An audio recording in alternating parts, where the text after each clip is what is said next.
Is this thing on? Hello?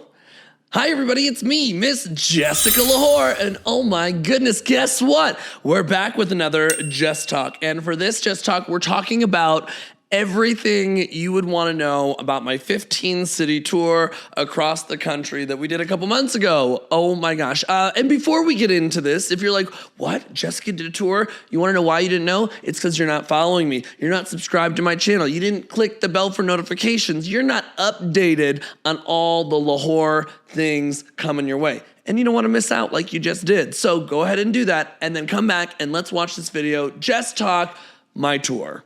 Let's do it. Attention Lahore, attention Lahore, attention Lahore, attention. Here I am walking down the street, seeing all the boys trying to take a peek. Shorts pulled up, a chest out right. Come on, boys, just take a bite. Look but don't touch, spin it round and round. Crazy. So for those of you that don't know, I did a 15-city tour across the country in the month of August. That's right. In 1 month, we did 15 cities for my Ask a Queen Anything tour. Now, this had been an idea that had been planted, and I had just like left without water or food or Miracle Grow. And then I took this like sign from the universe that was like, if I don't do this, it's not going to be able to happen. And as we've looked at these progressive months, it's a good damn well thing that we did it in August because airports are shutting down capacity. The government is shut down. Things are crazy in the US, okay? So this was a good timing. I went to my team right after Pride and I said, hey, I'm planning this. We're going to make this happen. And bada bing, bada boom, it came to life. The Ask Queen Anything tour was really cool. I had everybody in my group kind of in Team Lahore pitch in to make it possible, which was really awesome. You know, you had Lauren, who I brought back to Team Lahore that helped design the logo and, you know, bringing back that old school Jessica bubblegum pink pop photo from Jeremiah Recorder. I had Sarah, my publicist, help with promotions and graphics, as well as, you know, getting my name out to all of these different places that I was going to. Of course, I had my social media marketing manager, Michael, who was pretty much hooking me up with every publication to get a press release out and to make sure that, like, they knew a bitch was coming, and set up everything online, all the marketing, all of the stuff on my website. And of course, you have Oscar and Hannah, who were, and I'd say Oscar even more, that were like side by side the entirety of the tour, filming, editing. We were buddy. Isn't that right? Yeah, we were. We learned so much about each other, and we didn't kill each other. It was great. It was perfect. Who pretty much like recorded the span of my life for a month, from shows to looks to Ask a Queens and so much more. But let's just go through each city. I'm going to talk about some of the things that I learned, some things that pop up. I'm going to try not to jump around too much. Now, I just want to make this disclaimer. I met so many amazing people. And the thing is, I know names, but I also forget names. And I know faces, but I also forget the name that goes with the face. So I'm going to refer to some amazing people that I got to meet along my way. And it may not come to me, but we're gonna figure this out later, okay? So let's get into it. City number one. We started this 15-city tour in Sun Valley, Idaho, which was a great place to start. They flew me out last year with Chris, who's now my drag daughter, and also Go local here in Denver, to go and host their Pride show event. And this year, we really focused on the big picture Pride event with the full cast. Not only are all of those entertainers so incredible, they came back for a second year. One of my good Judies that I'd say is Coco Frio, who I got to meet out there, and just kind of get to be embedded into the culture of Sun Valley. Sun Valley is very much like an Aspen, is what I'd say. A lot of like really fancy people live there. It's an escape city. It's kind of distant from everything else, and they don't have a lot of queer things. So getting to go there, and I went only with Chris because they flew both of us out there, we got to like settle in and enjoy the city. And I remember going dancing the first night in one of the local bars and being like, we're the only queer people in this entire town. And then the next night you found out that all the queer people took over after the drag show. And it was so crazy. But everyone was super friendly, super welcoming. I got to meet so many incredible audience members and so many incredible entertainers. But with Sun Valley, what was really special about it is there were weird moments that kind of like synced up. Not only do people love that I came back, and it seems like this is going to be a tradition that I come back every single year to host the show. Nani is so great about making sure that we are taken care of and the hospitality is there, from pickups to flights to food and so much more. We got to entertain and raise money at the same time. I sold my Ask a Queen Anything sign for like, what, $400 or something crazy like that, which was incredible. That all went to donations. We did Ask a Queen down at the market, and it was really interesting to see people interact with me that were unsure of why I was there or what I was supposed to be doing there. Sun Valley is kind of a conservative town, but I got to meet a lot of folks. I got to do a lot of Ask a Queens with random people as they were walking through, from kids to adults. And for this Ask a Queen, what makes it special is I actually met this guy named Matt, who happened to be there working at a rug shop, who had come to the show and earlier that day did Ask a Queen Anything. And he stopped me later that night after the show and said the show was so great, but he stopped me again at the bar and was like, hey, I saw on your little dollars that you're going to New Orleans. I'm from New Orleans. Let me help you and hook you up. And usually when people offer that, you're like, oh, whatever, like that's not really going to happen. And let me tell you, I was proven wrong. Not only did Matt help me down the line, and we'll get to New Orleans with the entire setup of the day, but he actually ended up getting fired from his job in Sun Valley and moved back in time to be with me on my day in New Orleans. So Sun Valley overall was a complete and utter success. Now, mind you, while I'm traveling in between these shows, some of them are back to back, but we're like coming back to Denver and working. Like there's no days off. We're hustling, we're moving, we're grooving, bing, bang, boom. So then the next stop was New York. And New York was a really crazy day. When I pitched this idea to my team, I don't think that they thought that I was serious, let alone this crazy, but it worked out so amazing. So I got painted in Denver, Colorado, flew to New York. As soon as we got off the plane, not only did we have to fight a bitch to get into the bathroom, which did not happen because Mama was not going to fight on her second trip. We were in a arrested state of mind for this excursion. But we spent the entire day with just like walking around and Ubering around and taxiing around to the things that we needed to do. So we get off the plane, I change at the airport, we go from the airport, and we go straight to Verse, which is the bar that we're doing diners, drive-ins, and drag at. The experience at Verse was so incredible. Management, owners, just all of the pieces came together really great. What I'd say is I learned a big struggle throughout this entire adventure is that my voice really is just changing a lot. And so I'm having to manage that. But during this time, it was changing even more. We did the diners, drive-ins, and drag. The experience was incredible. The food was so good. And we went straight from there back to Times Square and did some Ask the Queen Anythings. What was really important to me throughout this entire tour is that I had at least one person in every city that came up to me and said, hey, I follow your series. I want to ask you a question. And that happened in every city. Every city but DC. That's not true. Every city but DC that happened, and where somebody came up and was like, oh, I know this series in some capacity, or oh, I follow you, or I came to find you. And so New York was really cool because even then people were like, oh, we were in our hotel room, we were walking around, we're like, I saw you and I've seen your series before. So this was a really great way to start the Ask the Queen series with like my full team. Michael and Oscar came with me on this one, so we were a little trio running around New York, but we went straight from that Ask a Queen after the diners, drive-ins, and drag, and then Ubered over to a photo shoot. I've been dying to work with Thomas Evans Photography for years, and we've talked online and we finally made it happen. We made some magic. Parts of those shots are already up online, and the looks and the videos, you need to go check it out. They turned out chef's kiss. It made me want to go back and work with him immediately. But as soon as that photo shoot was over, we went bing, bang, boom. We went over to the Big Cunty Couch podcast, and that was so fun. I didn't realize that when we showed up, one, this set puts this set to shame. No offense to my boys, but this pink diamond background couch chandelier glitter like queer, throw up, bougie, but also a little tacky. It was so amazing. And the podcast, we just started talking about the most wild, random things. It was like the best conversation. It had been like 2 hours. We spent like 2 hours talking to each other, wasn't it? Yeah, it was like 2 hours. You looked at me like I was lying. Sometimes I do get really crazy about the numbers that I use. But 2 hours of just straight through talking, and we didn't want it to end. I can't wait to join them back. Those clips are already up. You got to go check them out. But when we were done with with the Big Cunty Couch, we weren't done. We went back to Times Square when it was lit up at night and did another Ask a Lahore, Ask a Queen Anything, and it was so good. The people that wanted to take photos and ask questions, and it was crazy because every place that we go has different rules and regulations, and it's been this way since the beginning. So in New York, we could film there, but nothing could touch the ground. Like the sign couldn't touch the ground on an easel. We had to hold it. And by we, Michael held my sign. It was very nice. But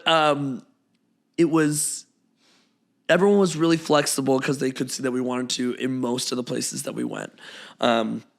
After we did all this asking, we actually met up with my friend Samantha, who I hadn't seen in a very long time, who kind of took us around the city, and she was helping me get Ask a Queens. And we ended things off at the bar at Hardware as like a celebratory, yeah, we did it. Filmed a couple more videos, and then went to my friend Arlen's house. And by this point, after we get a little bit of a snack, and we are back at the house, and we're out of drag, it's like probably 1 in the morning, 1:30, and our flight leaves out at 4 or something like that, 4 or 5 a.m. So we hung out there, chilled, and got on a plane, and we were already back in Denver probably around the time that we left. It was literally a 24-hour trip, 8 a.m. to 8 a.m., and we did all of that. And I looked pretty flawless till the end of it too, might I add. Everything kind of worked out.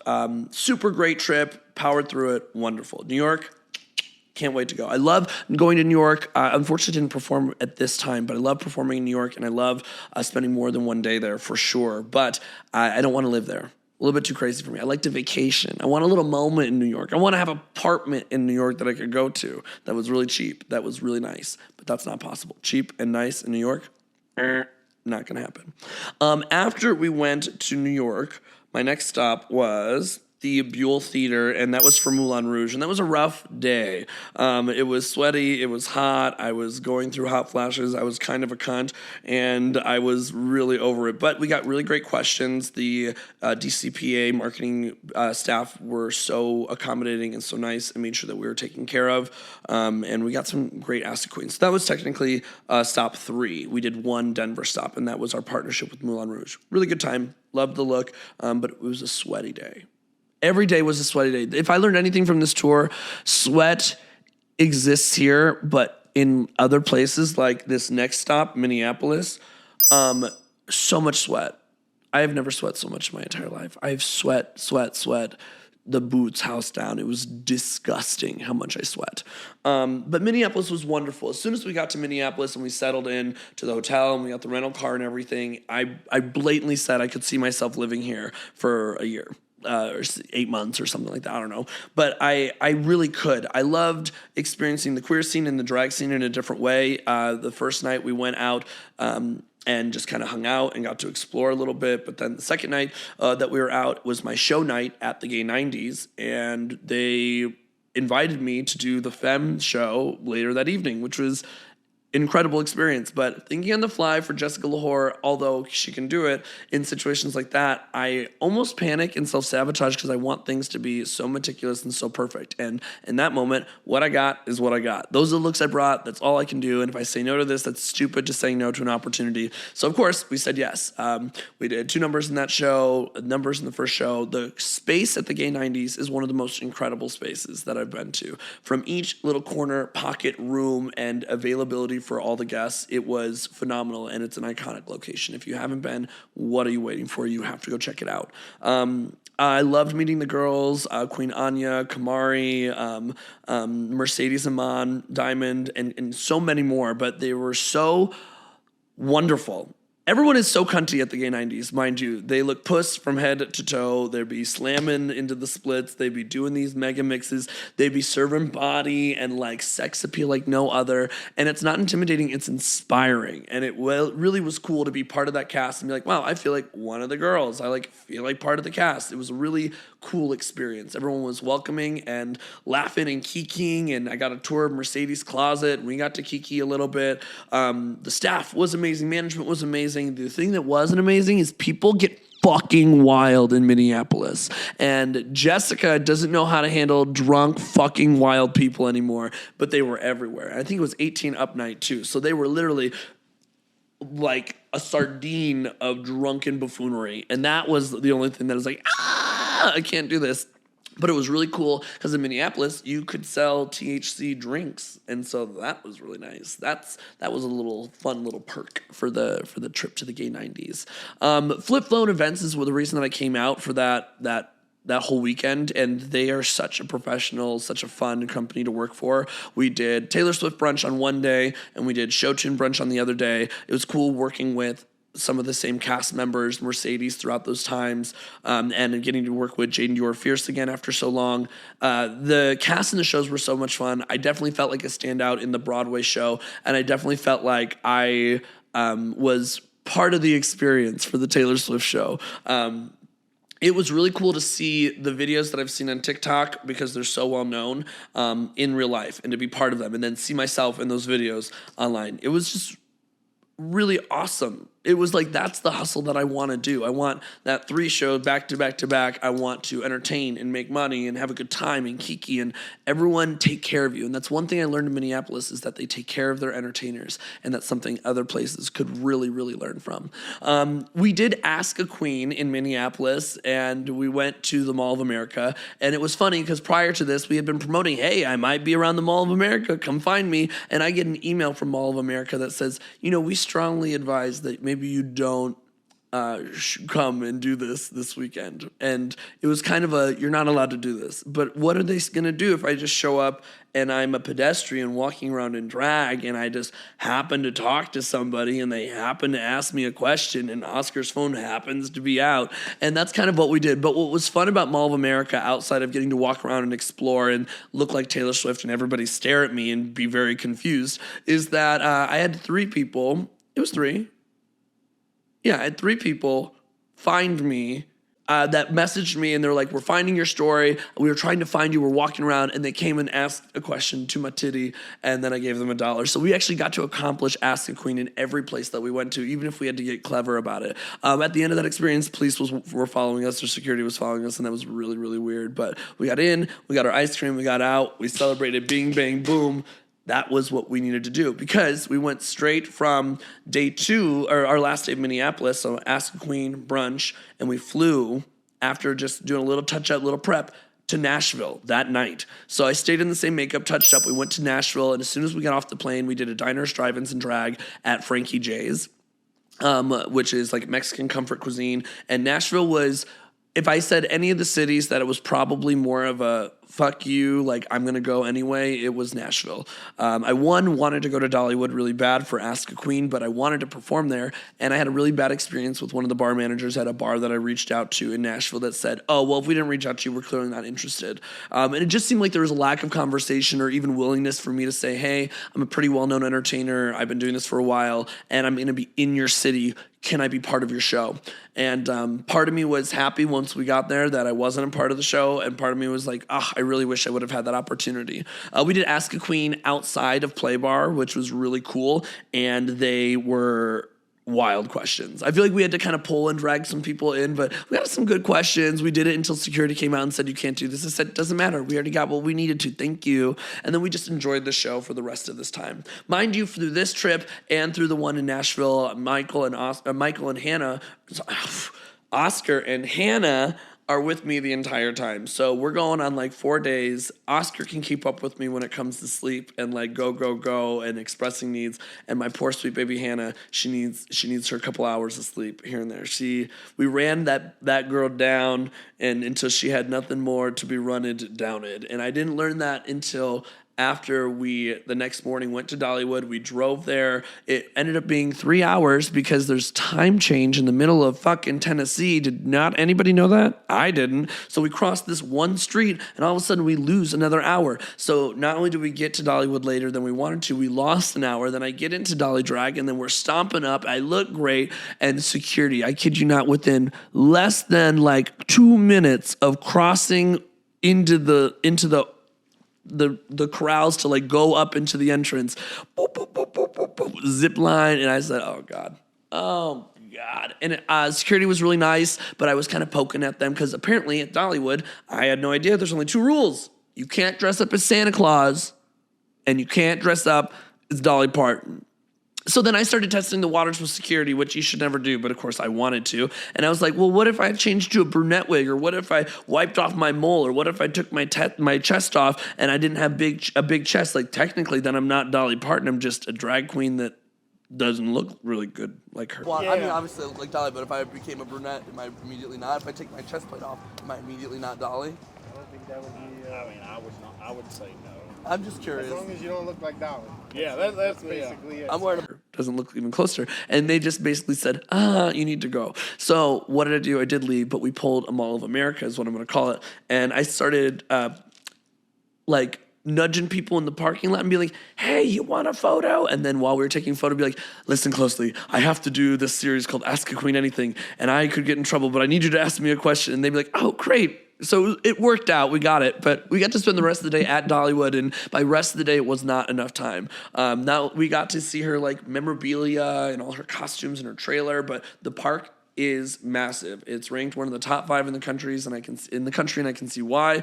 We got to spend maybe 4 hours there, and that was not enough time. It was not enough time whatsoever. Dollywood happened. That was great. We ended up going out that night. And on the town on a Monday, which was very depressing. I think we got Taco Bell and then Slap happily laughed at everything the rest of the night. We were so sleep deprived that we were trying to find the opposite of something, but we decided that the opposite was I like it SOG, but you like it something different. But SOG can be good. That's so SOG. And then we made a video and it went crazy. So we're still trying to make SOG happen, but that's so SOG for me is a good thing, but it's a bad thing for Oscar. I'm feeling crazy explaining this. SOG, SOG, baby. SOG, bitch, SOG. So although Nashville was a short trip, it had a lot of really fun moments, but I would say of the trips, this was not the most feasible of my trips. This was definitely a play trip, a little bit of content and have some fun. It really wasn't what I needed it to be. After we went to Dollywood, we literally flew from Nashville to Houston. Houston was another interesting day. Hannah had left us at this point, so it was just me and Oscar. We ended up checking into the hotel, doing a lot of resting that day because we were both pretty exhausted. So catching up on sleep. I'm also at this point in my tour going through really, really hard personal stuff. So I'm feeling emotionally drained while trying to stay focused, while trying to be part of the experience that I've planned. Ended up getting it together. We went to Houston. We did a show with Blackberry and an incredible cast of entertainers. Eddie D is one of the performers that I remember most. They're just such a charismatic, body beautiful gymnast of a dancer. I had a really great time. Highlights from that particular show, there was somebody that was very, very drunk and very, very into Jessica Lahore. Enough to kind of interrupt me a little bit at the end of my Taco Bell number with dollars. And instead I fucked their mouth with my burrito. Because that was what they wanted. Yeah, that's what they wanted. I really learned a lot because at this point, Blackberry had already been cast on Titans season 2 or 3 for Dragula. And so the humbleness of this queen, the personality and the charisma of this queen, I learned a lot from just watching her sit down and host an interview with each of the guests. And it kind of makes me want to do that a little bit more here. I liked that small show, intimate vibe while giving some fierce and fabulous performances. The cast was great.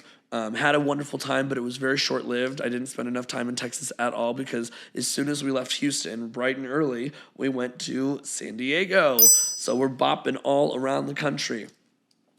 Mind you, we had been traveling since Friday because we went to Minneapolis. So we were already in several cities. By this point, we're at 1, 2, 3, 4, 5, 6. This is the 7th stop on the 15-city tour, and we're only on August 13th. Okay, so that's how much we've been traveling. We went to San Diego. I got to actually spend the afternoon after we checked in. Me and Oscar are traveling with one of my really longtime good friends, Divinity, who just opened up a salon. She's an entrepreneur. She's an influencer. She's lesbian and woman-focused as fuck. She's just so body positive and inspiring, and we've had such a strong connection over the years that it just was lovely to reconnect with her, find out what's going on in her life, and feel like a part of my soul was like meshed together. It was really beautiful. I loved it. And from there, we actually went over and did a double duty. We went and did a triple duty, an Ask a Queen, a Diners, Drive-Ins, and Drag, and I performed in the show Dreamgirls that night. So we did back-to-back filming. The show was phenomenal. If you've never seen the Chad Michaels Dreamgirls review, She Jest is next level, and the cast is so next level, from impersonations and emulations. They really know how to put on an incredible show. So it was really cool to be part of that cast again. And the way that Chad Michaels speaks to local entertainers or just guest entertainers is so inspiring as well. So humble and kind, and giving me space to talk about the project that I'm working on and hype me up as much as hyping the crowd up. It was really nice to have that response. After the show was over, we got to do Ask a Queen Anything, and I had a line of people. This was one of those cities, Minneapolis was another one, where I had people like come to see me and made it known that they came to see me at the show and that they were excited. They follow me, and I had somebody bring me art, and his name was Kevin, and I had people just like have really good moments with me. It made me feel like a superstar. It was really awesome. Great Ask a Queens, and we stuck around for Diners, Drive-Ins, and Drag. Reviewed the show and the staff and the food, and it was, again, a phenomenal experience. Gigi, or Glitz Glam, was the best GM of all the experiences in terms of knowing exactly what an entertainer needs. San Diego was really wonderful. We got to go out that night and kind of go dance on the town and kind of explore some of the queer nightlife, find a little bit of community in that evening. It was fun. It was a little bit crazy. The clubs are big. They're wild. Lots of dancing. They're all side by side, but we had a really great time. San Diego was wonderful. I've already been talking to the owner to come back and do a longer stretch of like 5 days of shows out there. So really stoked to go back to San Diego. They took care of me, and I had the best time. I don't want to live in San Diego, but I would love to visit more often. It's very queer positive and very queer focused. At this point, after we leave San Diego, we go back to Denver for a couple days, which is great. We get to recoup, repack, get everything together, because at this point, we're going on our 8th stop, which is to Disney World. I know. Crazy. I paint in Denver, right? Yeah, I paint in Denver. We fly to Florida. We get settled in and changed in Florida. We don't have a Diners, Drive-Ins, and Drag, but we go to Disney World. I'm dressed as Mary Poppins, and we do Ask a Queen there. We meet up with my friend Sarah and her partner. Sarah's my publicist, and the three of us, Michael wasn't there for this one. Yeah, the three of us, 4 of us, go down to Disney World into the park on the side, like the shopping area, not the actual park. And security done got us, girl. From start to finish, we were followed. It was inappropriate. We got our questions because we ended up asking like a staff member, and we ended up finding a random lady on a bench, and somebody came up to me and said, "I've watched your videos." And so we were able to get a couple of questions, but they did not care for us. And it was a Thursday, or no, it was not a Thursday. It was like a Wednesday afternoon. It was dead, and they had nothing better to do. And they kept following us around, and it was uncomfortable. We weren't doing anything wrong, and we had people in our group that wanted to fight, and I was like, let's like let it go.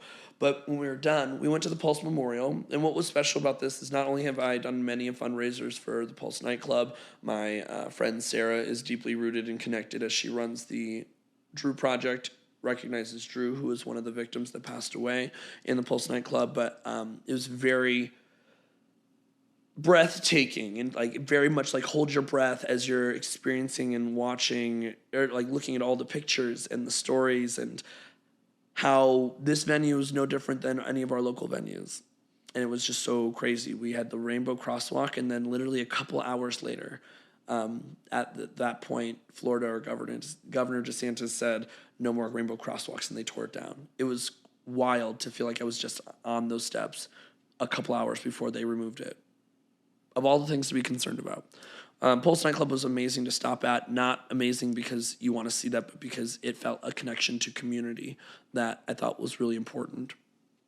And then we did a show at the Wren, which was one of the coolest and probably most dangerous venues I've ever worked at. And it got condemned after I visited there. So after I visited there, like 2 weeks later, they condemned it because it was unsafe. And yeah, that makes sense because although this was cool, it was like parkouring through a wooden jungle gym and a maze backstage. The amount of entrances and exits and sticking out screws and nails and just like this like old rickety like roller coaster. You know it's gonna work fine, but it's made of wood and you're like, this doesn't make sense. And it's like, that's how performing at the Ren was. It was dangerous, but so much fun. It was lesbian night. Everybody lived and had the best time. I had so much fun. The cast was incredible. It was the right energy to close out that Wednesday evening. It was everything that we needed. We got good questions. We got great food, great company, great cast. And then they condemned it. But the show still happens. They just do it somewhere else. The venue went bye-bye. The next city that I went to, this is city 9. This was a really long and really hard day. This was a moment where I learned about taking care of myself, my body, my needs, my food and water intake, my sleep intake, the energy that I had, because I experienced something that I had never experienced that night. So we flew to Chicago. I didn't have to fly in drag, so I flew out of drag to Chicago. And Chicago suburbs are where I grew up. So I went with my childhood friends, Evan and Ian, and I mean like childhood, like little kid, back to my old neighborhood, Huntley, Illinois, to my old house to finish a documentary that they're doing about pride, drag, the state of the world, and myself. And I'm a big piece of this about queer joy and my journey and how I got there. So this is a really cool documentary that they're working on. And it was just a long day. We spent several hours at the old neighborhood, walking around and really digging into a lot of emotional pieces that I had not thought about for a long time or had remembered. We went back. I saw my sister for just a little bit and my nephews, and they did an interview with her, and I had dinner a little bit with the family. And then my nephew, Caleb, he's old enough to understand and have conversations, came in and put a wig on and put some makeup. I gave him a palette to play with, and that was a really emotionally powerful gunkle moment where I like felt like I had family, and like I have this little boy that is my godson and my nephew that just wants to hang out with me and thinks this is the coolest thing ever and calls me Uncle Zach and Uncle Jessica or Auntie Jessica, and it's just really, really sweet. So I got to spend a little bit of time there. But at that moment, by the time that we had went through hours and hours of interviews and reflecting back and then going to another location to do another interview that I didn't even work at, that was wild, but it was beautiful. I was tapped. I didn't get any sleep in. I was running on empty. I got painted. I was ready to go. We went down to the bar, Rocco's, for the show. We did Ask a Queen on the outside, which went fairly well. Not as good as it could have been. We had some people ask questions, but for it being as busy as it was in Boys Town, it was really a letdown of how many people were willing to come and talk to me. And I didn't plan enough time either. So I'm now overheating. I'm stressing out. I'm exhausted. I can't get it together, and I'm heating up so much that makeup isn't sticking to my head, my glue isn't sticking to my wig isn't sticking to my face, and I missed my start time. I missed my next call time. They pushed me back. My first number, messy. My second number, my wig falls off. Backstage, I'm panicking, I'm running left, I'm running right, I'm saying fuck, I'm trying to figure it out, I'm trying to, figure out what to do with my makeup because it's so trashed at this point. It doesn't make any sense, and I really fought for this opportunity, and it was a really big realization moment of fighting for an opportunity and realizing that I should have taken better care of myself to prepare myself for this moment, and because I didn't, it really suffered, and I not only seemed unprofessional, I seemed new. It seemed like they wasted money and time. And although that wasn't expressed to me, that's the feeling I was sticking in. And some of you might be saying, well, it can't be that bad. It wasn't that bad. It was more so backstage stuff in the way that I held who I was.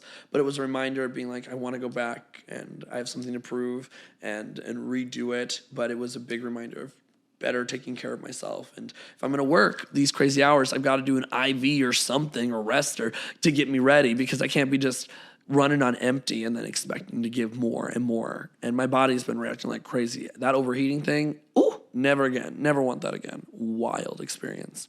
Chicago overall was really lovely, and I got to experience it in a different way. Can't wait to be back and prove myself and make it happen. but it always has a special place in my heart because it's where I grew up in the suburbs and my town and my family. So I love that. I really, really, truly do. Now, this is such a long tour. We got through 9 of the 15 cities. So what are you going to have to do? You're just going to have to wait for Jess Talk Part 2 on this 15-city tour. Until then, we'll see you next time. Bye.